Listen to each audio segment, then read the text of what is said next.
Guys, আমি এখন ঘুম থেকে উঠছি। ঘুম থেকে উঠে আমার কেন জানি অনেক পেয়ারা মাখা খেতে ইচ্ছা করতেছিল। তাই নিচে গিয়ে সিকিউরিটি গার্ডকে বলছি আমাকে একটা পেয়ারা এনে দেন প্লিজ। সে বলতেছে একটা পেয়ারা। আমি বলছি প্লিজ একটা পেয়ারা এনে দেন। সে আমাকে একটা পেয়ারা এনে দিছে। এখন আমি সেই পেয়ারাটা খাবো, চলেন। এই যে দেখেন, একটা পেয়ারা আমাকে সে এনে দিছে। এখন এইটাকে আমি খাবো মাখাইয়া। এখন আমি পেয়ারাটাকে পরিষ্কার করে নেব।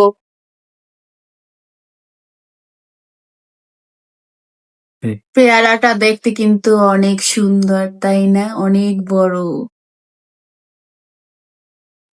পেয়ারাটাকে এখন আমি সুন্দর করে কেটে নেব। পেয়ারাটাকে আমি সুন্দর করে কেটে নিয়েছি। এখন মশলা বানাবো, চলেন।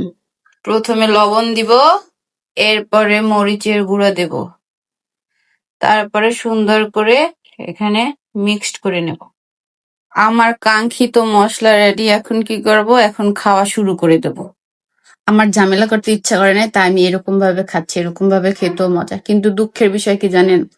সিকিউরিটি গার্ড আমাকে বলে কি, আপা আপনার কাছে কি টাকা নাই? একটা মাত্র পেয়ারা আনতেছেন, কি বলবো বলেন? সে বলছে কি পেয়ারাটা অনেক মিষ্টি, কিন্তু আসলে কোনো মিষ্টি না, পানি পানি।